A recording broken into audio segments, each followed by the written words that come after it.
going to be looking at part of a big text.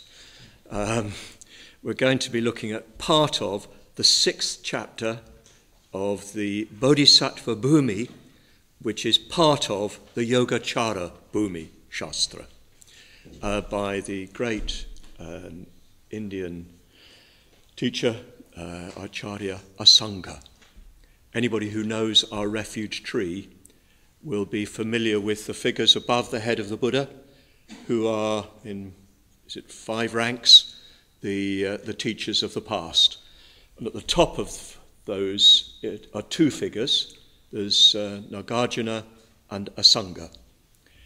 They are, in the Mahayana traditions, which is really the majority of Buddhists, would consider them to be next after the Buddha. Nagarjuna first, then Asanga. As I mentioned last night, according to some traditions, they're considered as Buddhas. So you have the first Buddha who turned the wheel of the Dhamma in the deer park at Shravasti, in the Dhammacakkappavattana Sutta. The second Buddha is Nagarjuna, through the Prajnaparamita texts and the Mula Madhyamaka Karikas, the whole Madhyamaka tradition. And then the third turning, commenting on the Samdhina Mochana Sutra, Asanga and the Yogacara. So that they're very important figures, and that means that we're going to be examining a text that comes from one of the greatest teachers of the Buddhist tradition.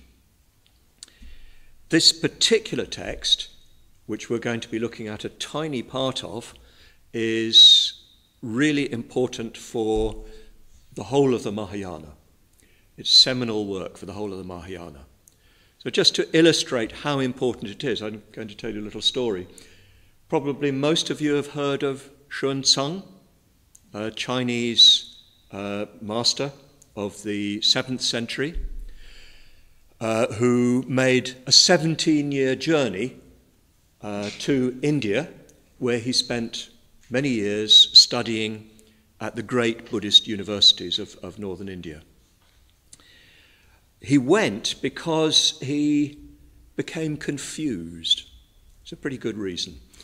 He was looking at all the teachings that were available to him, particularly all the texts, the sutras that were available to him, and he couldn't really make proper sense of it.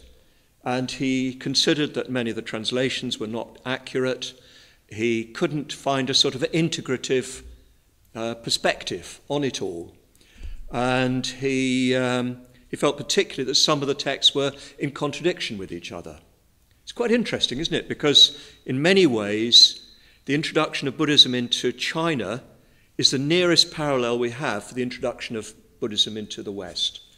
Because in China, Buddhism encountered a highly developed culture, a very rich literary tradition, its own spiritual traditions, and it had to find ways of translating. And the whole cast of Chinese thought is so different from Indian thought. It's extremely difficult to find an accurate way of translating. So the task that Buddhists had in translating Buddhism into India is in many ways quite similar to the task that confronts us even now, because we're still in the very early days of that transmission. And they faced the same problem that we face today. Well, we don't, because we've been very fortunate to find a teacher who's done this job for us. But I remember myself in my very early days of encounter with Buddhism, just reading here and there, and was sort of tuning into 1 or 2 teachers. I just couldn't make sense of it all. So many different teachings with such different approaches. And I knew I was a Buddhist, but I didn't really know what that meant or how to carry that through. So you can imagine that Xuanzang has encountered the Dhamma. He's at a very early age. He became a Shramanera when he was 13. Apparently he had such a strong affinity for the Dhamma that he was drawn into it at that very early age, and he was ordained as a bhikshu at 17, so very early, and he showed himself to be an absolutely brilliant student, but he felt he's not getting, what it's all about. There's too much contradiction. And so he realized that he had to go back to India to get the original texts and try to sort out what they were about. And what he particularly wanted was this text. He wanted the Yogacara Bhumi Shastra by Asanga, because it gave a syncretic view of the whole tradition. It showed how it all fitted together and where everything could be placed, so that you could say, this text is in contradiction with this text because it's trying to do this job, which is an earlier job than this one, if you see what I mean. So he sought, that he went to India specifically to find the Yogacara Bhumi Shastra.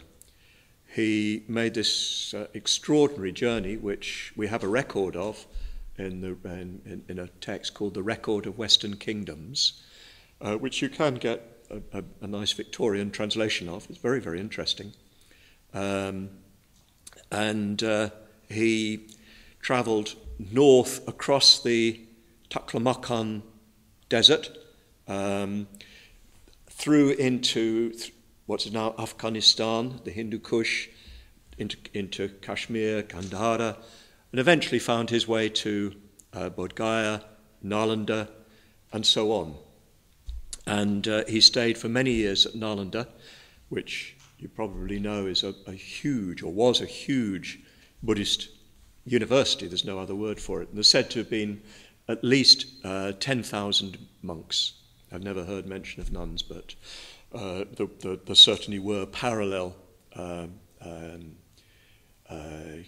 institutions for nuns nearby. You can still see this today. You can still see the quite large brick remains of this, a part of this monastery where Xuanzang would have stayed for, as I say, several years and become quite a big figure in. He became a teacher there. And he studied the Yogacara Bhumi Shastra with the leading monk, one of the chief abbots of Nalanda, for a number of years. And apparently he studied it several times. And so eventually he went with 20 or 30 horses, just packed with texts, back all the way into China. He was a bit worried about going back because he'd been told not to go by the emperor, which is a risky thing. But fortunately, 17 years later, the emperor received him joyfully. There's very famous pictures of him, and you often see statues in Chinese context. He's got, a real rucksack on his back. It really does look like a standard North Face rucksack. Well, not exactly. Presumably made of bamboo. And it's like a sort of a library. On the back there are compartments, and he's got rows and rows of texts. So he carried these on his back with 24 horses or whatever, all the way through this tremendously perilous journey where he encounters so many adventures, lots of robbers and bandits and all the rest of it, but a lot of also goodwill and kindness from Buddhists once he hits Buddhist, I was going to say India, but it's the sort of vast Indian cultural sphere going up into Central Asia, Persia, and so on. At that time, Buddhism, although it wasn't the dominant religion, it was a very, very powerful religion in the whole of the Southeast Asia.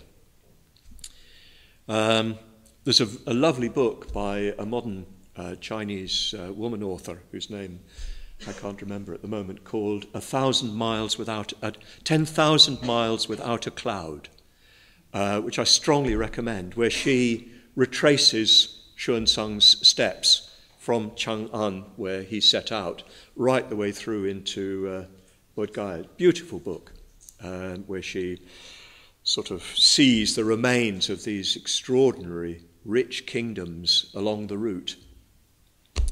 So that's just a little story to show you how important this text was for Chinese Buddhists, but it's true of all Buddhists. There are Japanese versions, there are Korean versions, the Tibetan versions. And in all the Mahayana countries, one of the main things serious students will do is study the Yogacara Bhumi Shastra. So as I've said, this work is an attempt to provide an overview of the Buddhist tradition and to place everything in its right position. For us, it's the problem is probably not so apparent because we have a teacher who's done a lot of this work for us, who's provided us with a perspective on the Buddhist tradition which allows us to understand the whole thing. He's done it not by telling a sort of a large story about it. He's done it by showing us principles and how those principles are worked out in different traditions. Probably his nearest sort of equivalent to the Yogacara Bhumi Shastra is in A Survey of Buddhism, where he goes through the different schools of Buddhism and assigns them to one or other of the 5 spiritual faculties, if you remember, those who've read it. But the Buddhist tradition is vast. It's super vast. If you see Chinese or Tibetan collections of the Buddhist scriptures, it's walls of texts. This room would just be stuffed with texts. There's so many different scriptures, that is, texts that purport to be taught by the Buddha himself, and so many commentaries by the likes of Asanga, which are considered sort of quasi-canonical. They're treated with a reverence only second to the scriptures themselves. So it's a bewildering mass. And the Buddhists of ancient times, particularly the Indian Buddhists, didn't have the historical and literary critical machinery that we take for granted. The Indians had very little historical sense. The Chinese had much more. They from a quite early period, started to assign historical markers, as it were, mainly to do with the procession of emperors. But India had only at very brief intervals, had any centralized authority. So there were so many kings, so many kingdoms, it wasn't easy to mark time through dynasties. So they didn't seem to have had much sense of history. And probably at that time, before Darwin and the whole idea of evolution, the whole idea that times change, if you like, and that there's a shift in cultural perspectives at different eras. So it's so familiar to us now, but it just wasn't familiar to people really until the 19th century. It's only even in the 20th century that people began to realize something about cultural relativism, Edward Said and all that sort of thing, where you begin to realize that cultures, when they're looking at other cultures, are looking from within their own culture at that culture. So people had very little ability to work out what this historically evolved complex of traditions and teachings and texts meant. They believed without question, the Mahayanists believed without question, that all the scriptures recorded, as well as this recording machine does, the very words of the Buddha. They believed that when they read the text, they were hearing what the Buddha said. We now know it's not true.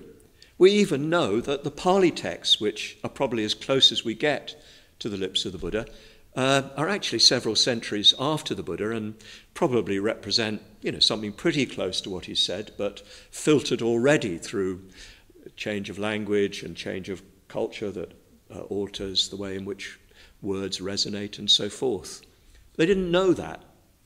So they had to make sense of this vast array of teachings, especially those who were Mahayanists, in other words, those who accepted this much, much vaster array of teachings and texts. They had to make sense of it.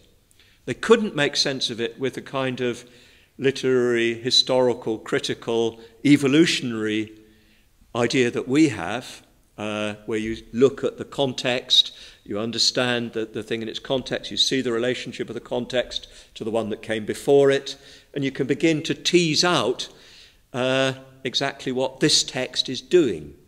They couldn't do that.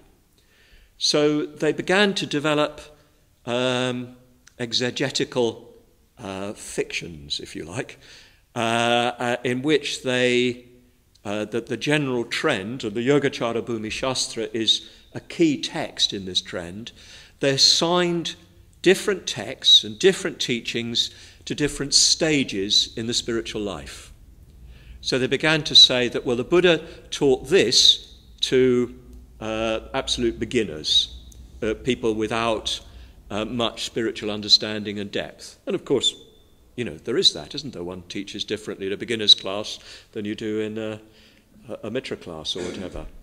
So they said, well, these scriptures were preliminary, but that for those who were of exceptional spiritual intelligence and of greater development, maybe with a store of merit from countless births in the past, this text is what they need. And then, of course, there are ultimate texts which are for those who are just on the verge of enlightenment. So they made a sort of structure into which they fitted all the different teachings, all the different texts. So the Yogacara Bhumi Shastra is a vast work that outlines the whole path in all its dimensions from the very beginning right to the end. As I've said, in a sense, it's exegetical fiction, but it's and no, we can't accept it on its own terms because we're privileged by no work of our own to have inherited a way of looking at the processes of history in a more contextual way. We can understand that history is a process. We can even look at our own Buddhist history in those terms. We can see that things have evolved for certain reasons and also devolved for certain reasons. They couldn't do that. So the Yogacara Bhumi Shastra attempts to present an overview of the material available at the time that Asanga was writing. It's pre-Vajrayana, pre-Tantric, but it's pretty much the complete picture of Mahayana. That's not entirely true, but pretty much. Most of the Mahayana sutras have by now appeared. So, this is the work that we're going to be dealing with a tiny little portion of. We're going to focus on the part of the work that deals with the Bodhisattva Path, because, as you probably know, if you know anything about Buddhist, sort of early Buddhist ideas, it was seen that there were different paths for different people. There was a Shravaka path for those who were just listeners, just hearers, who were content to follow the basic teachings, just to apply them to themselves and leave it at that. There was the Pratyeka Buddha path, which was for those who really wanted to go all the way with the path, but they wanted to do it on their own. They wanted to go off into solitude and practice very intensively and reach the goal, so to speak, by themselves. And then there was the Bodhisattva path, which was for those who saw the Buddha's life and work as much to do with personal liberation as to do with the liberation of all beings, which of course was considered by the Mahayanists to be the best and highest of paths. And so it's considered in the Yogacara Bhumi Shastra the pinnacle of the whole path, the system of the path, although it itself is gradated. So, graded, sorry, I don't know where I invented that word.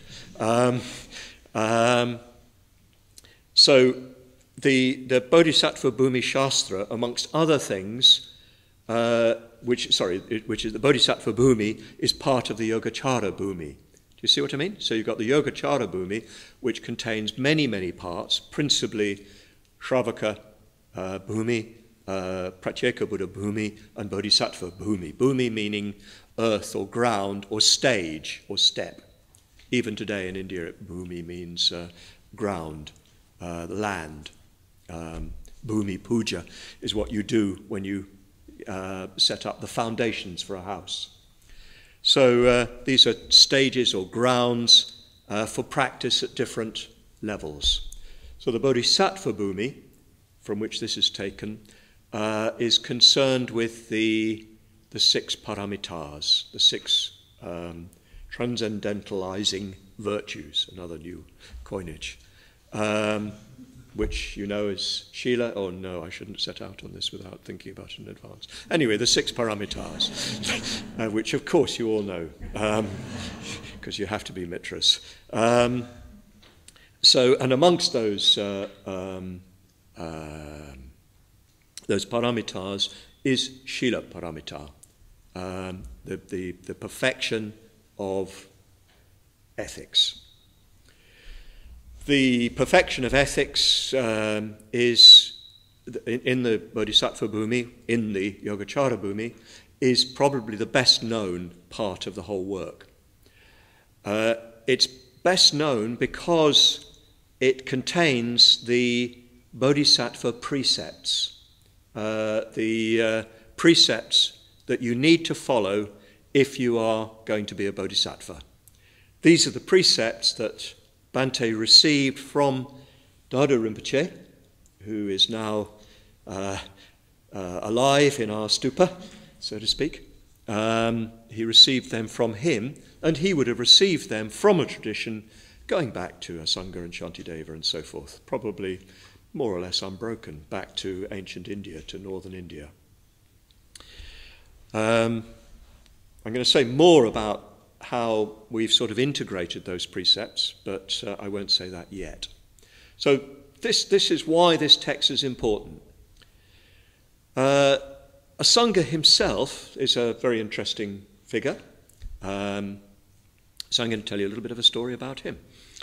He lived in the 2nd century of the Common Era, AD. As far as we know, we don't really know so much about him. He was born in what is now modern Peshawar, in Pakistan, near where Osama bin Laden was found, just more or less next door, which was at that time a major city, huge city, that was part of the kingdom of Gandhara, which was a very, very important centre of Buddhism at that time. If you go to the British Museum, there's a Buddhist gallery at the back, and you'll see some beautiful carved high reliefs, from Gandhara.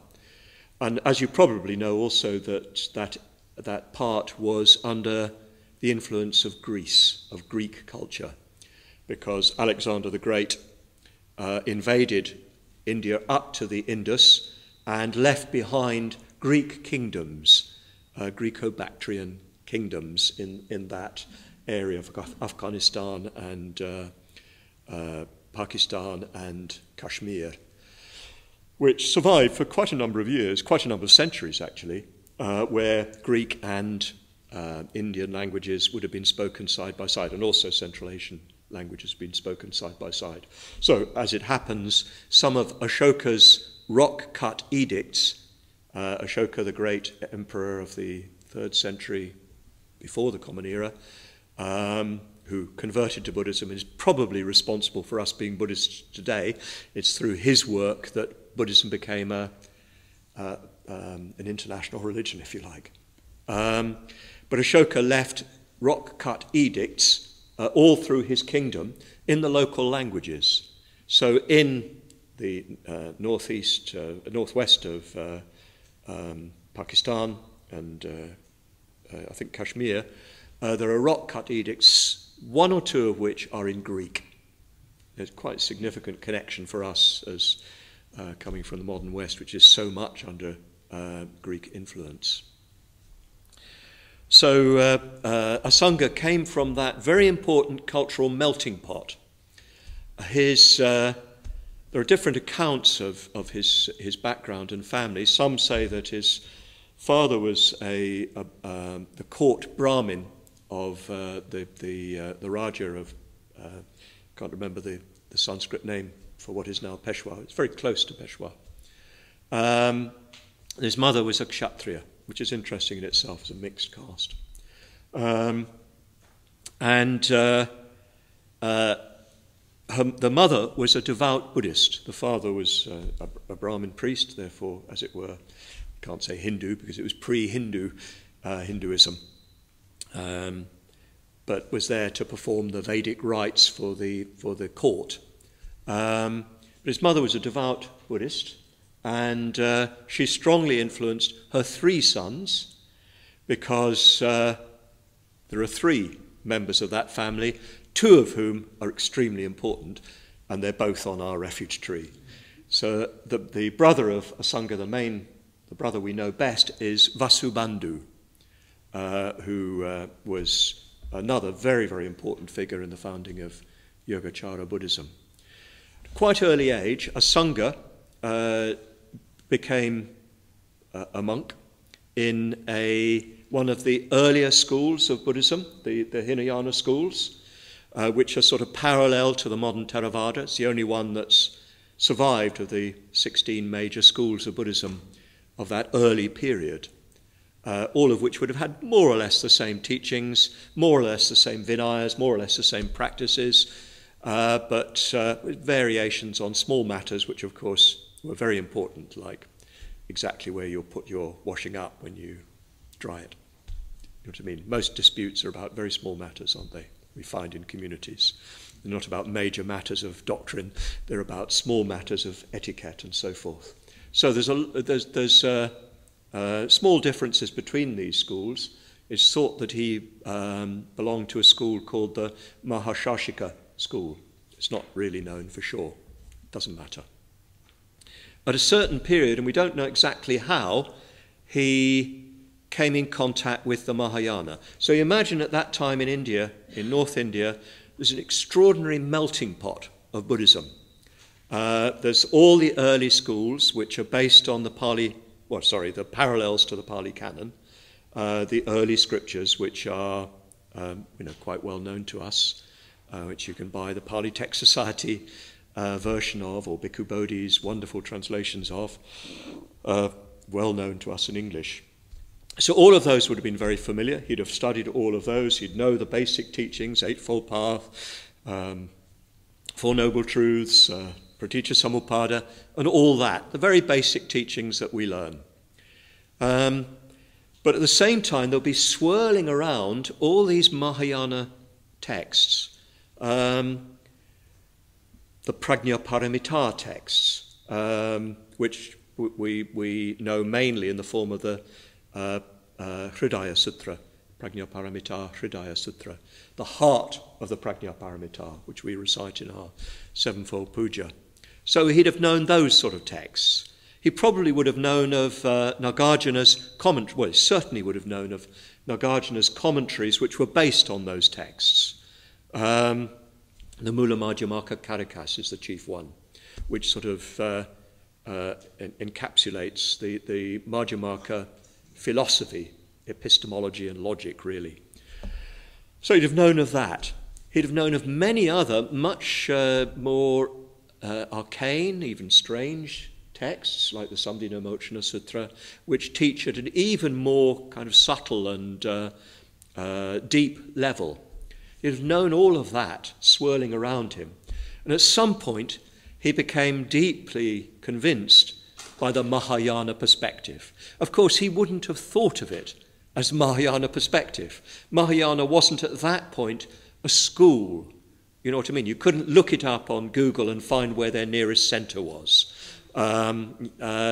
It was a sort of trend, a tendency that would be swirling around amongst particularly monks and nuns living in the big monasteries, some of whom would be focusing on the early texts, some of whom would be focusing on the more Mahayana texts, but following the same Vinaya, the same ethical codes, the ethical conduct, living a shared life, but sort of interested in different dimensions of the teaching, just as we find amongst us that some of us are more interested in this approach, some of us more interested in that approach, but there's a common basis to it.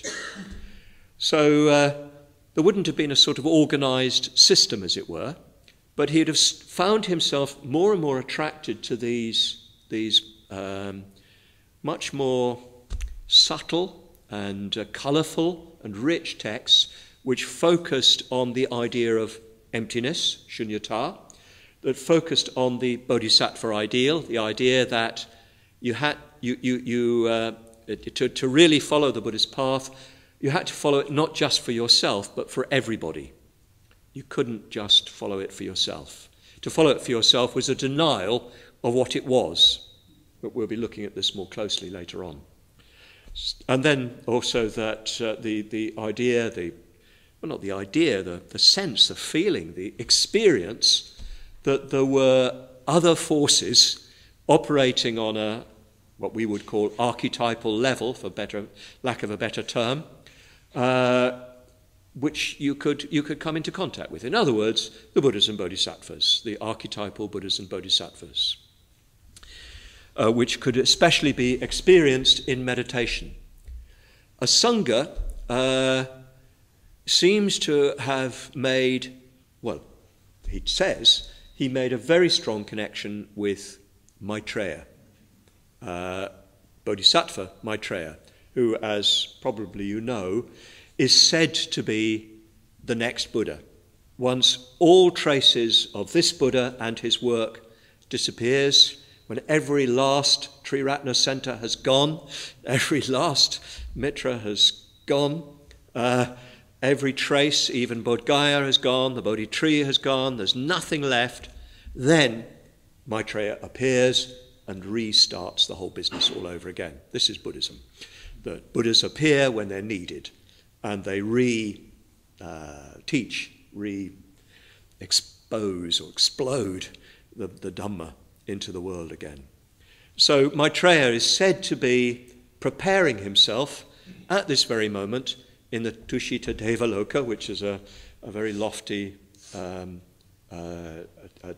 state, realm, which parallels high meditative experience. So a Sangha apparently made contact with Maitreya, and Maitreya communicated to him various teachings. This is the way it's presented. Some scholars argue that the teacher, and there are good reasons for this, that the teacher was actually a human teacher called Maitreyanatha, which means one protected by Maitreya. But I personally prefer the idea that in deep meditation, a Sangha made contact with a Maitreya. And through his contact with Maitreya, he gained clarity on the Buddhist tradition. He gained clarity on what had come to him, and he began to communicate that. He seems to have been based in northern India, for those of you who know India, quite near Ayodhya, which is in the modern Indian state of Uttar Pradesh, which, if it was a country, would be the 6th biggest population in the world. And where we have a centre, we have a centre quite near there. Ayodhya is important because it's also considered the birthplace of the god Rama. And there's been a lot of agitation in India recently by the Hindu nationalist movement to take back Ayodhya and make it into a centre of, to reconstruct the temple to the birth of Rama. But probably it was actually a Buddhist place. I'm not just saying that because I'm a Buddhist. There actually is good evidence that it was a very important centre of Buddhism. And it's there, or near there, that Asanga taught. His brother, meanwhile, don't forget, open up a new screen, his brother Vasubandhu had been, meanwhile, pursuing another branch of the early tradition, the Hinayana so-called, and had become a very important teacher of Abhidhamma. Abhidhamma is the trend in Buddhism that systematizes from the scriptures a philosophy and psychology, if you like, to put it that way. You can see a version of the Yogacara Abhidhamma in a book that I've seen recently on the bookshelves called Mind in Harmony. I'm not plugging anything, of course. But that's actually based on Vasubandhu and Asanga's version of the Abhidhamma. So Vasubandhu himself had become a very important Abhidhammist in the old tradition. He then encountered his brother, and he was converted, so to speak, to his brother's point of view. His brother seems to have been a very, very impressive figure indeed, from what reading between the lines. He was both a very learned man. He knew a vast range of the scriptures. He was an extremely intelligent man with a very deep perception, a very great meditator with this capacity to explore the highest realms of experience, and with very deep insight, and able to bring all that to bear to create really a new tradition within Buddhism, which his brother then signed up for and himself made not exactly equal contribution, but more or less equal contribution to. And some of his work is as widely studied as Vasubandhu. Some of you may have been at the LBC when I led a session of study on the Vijñapti Matrata Trimshika Karikas, the 30 verses on mind alone, which is by Vasubandhu, the brother of Asanga. So, if your heads are not spinning too much, we've got Asanga bringing it all together, saying this is what it all means. This is how you can see it all.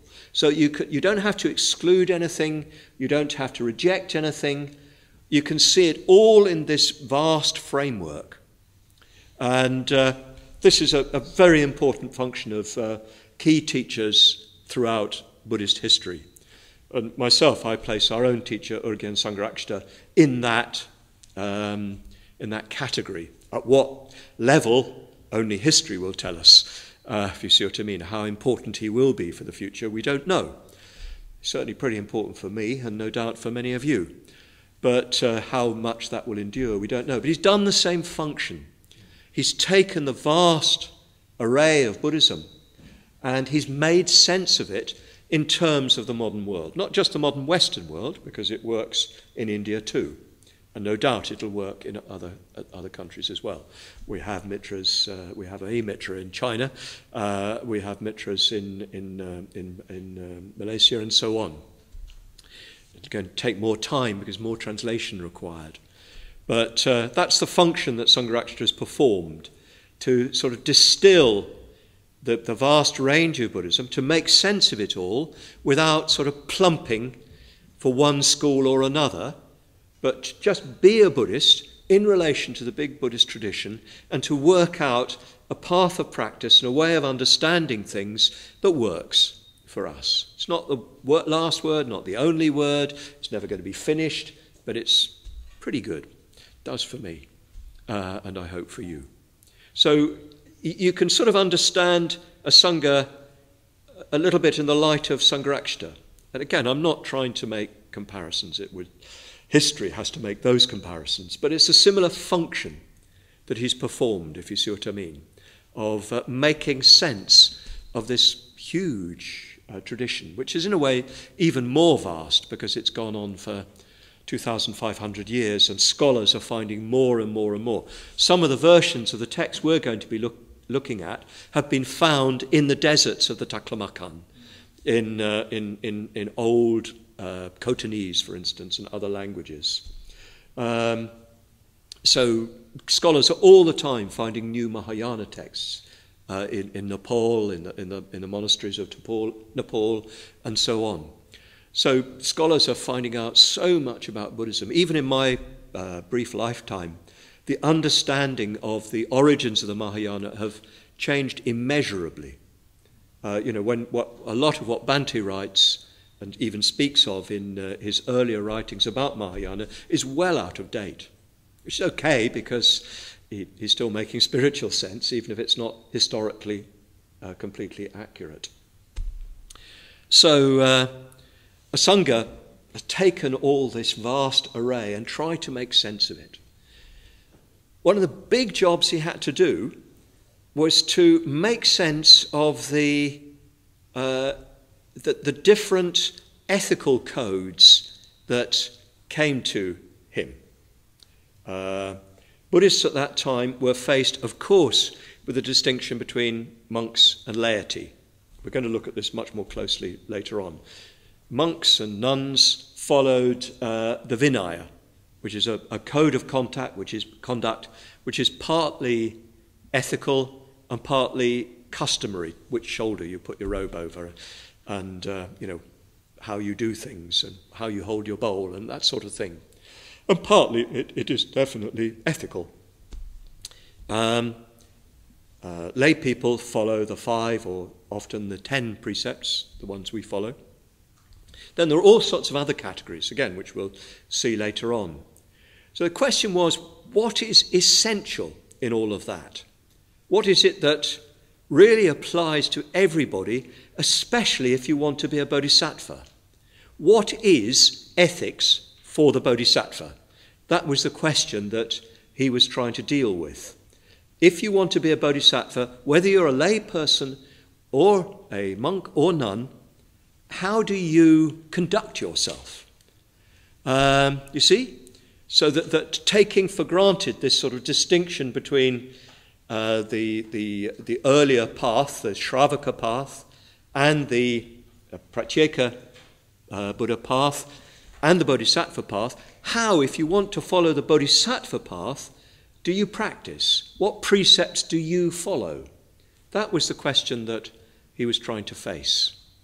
Of course, we've got our own debate about that, which Sangharakshita has resolved in terms of the what he calls the Mula Pratimoksha, the 10 precepts, which he discusses in the 10 Pillars, which is one of his most important works, which is a sort of equivalent of what we're going to look at a Sangha doing. So a Sangha is asking, what is ethics for the Bodhisattva? And the answer to that question is what we're going to be looking at. So hopefully most of the history lesson is over. I hope you haven't become dazed and confused, and I hope you're not bored. And I'm sorry, I'm absolutely fascinated by history. So I have to restrain myself from going down all sorts of historical pathways. But it is important because, again, we're looking at a text that has something to say to us, but unless we understand its context, we'll get the wrong message. This is the mistake, if you like, that Buddhists have made again and again and again. They've taken something that grew up in particular circumstances, at particular times, in a particular culture, and they've tried to live in accordance with that when their own times, their own culture is so different. And part of the work that Sangharakshita has done is to show us how to appreciate what we've inherited and then how to recontextualize it by basing it on principles. Wow, that's a really good condensation of what Bhante's done, if I may say so, as shouldn't. Yes, he's he's shown us how to not just say, that's wrong, that's wrong, that's wrong, this is how it should be, but say, in its own context, this is what this meant, and this is what it means to us. And this is how we should play that out. So in a way, by what I've tried to explain this morning, I hope you've got some sort of picture through seeing what a Sangha did, or what Sangharakshita has done for us. And so what I'm going to try to do is to do what Sangharakshita has trained me to do, which is to look at a Sangha's Bodhisattva Bhumi Shastra, the 6th chapter, and try to show you what it meant in its own context and what it means for us, and how we can use that in our own lives. And I believe that there's some very, very important teachings in here that are extremely relevant to us. So I'm hoping that in the course of this exposition you'll get something that you can practice. So I'm sorry to regale you with quite a lot of mere sort of information and exposition. Necessarily, all history is interpretation, isn't it? And a 1 hour lesson in the history of early Buddhism is completely inadequate, and there will be all sorts of things that scholars, I hope there are none present, will say, come on, to. But I'm trying to give you a sort of a picture that will help you to understand what we're trying to grapple with. The text is actually quite approachable. It's not in a particularly appealing style because it's Abhidhamma. It's not stories. It's not an attempt to make it interesting. It's for those who want to have a sort of serious answer to the question, what is ethics to the Bodhisattva? So I won't be referring directly so much to the text. I'll give my own exposition of it. But for those of you who want to, you can read the background in the text. And I hope that after my exposition you'll get a much quicker sort of glimpse of what it's really about. So you've been sitting very patiently for 50 minutes, and that's probably more than any audience should endure. Although if I was, probably if I was a Sangha, I'd be speaking for days, absolutely mercilessly. And you'll be rigorously writing everything down. But maybe you wouldn't have been taking much in. So let's have a break for... come back together at 12, and we'll carry on from there. This is how it's going to be, brothers and sisters, so get used to it. Oops, I'll try to, once we've got something more solid, I'll try to give some room for questions at least, but there's too many of us for discussion. It may be that it's useful at some point to have discussion, but I'm wanting to do with you something a bit more traditional, which is just give you a text which you can then use. Okay? Have a nice cup of tea.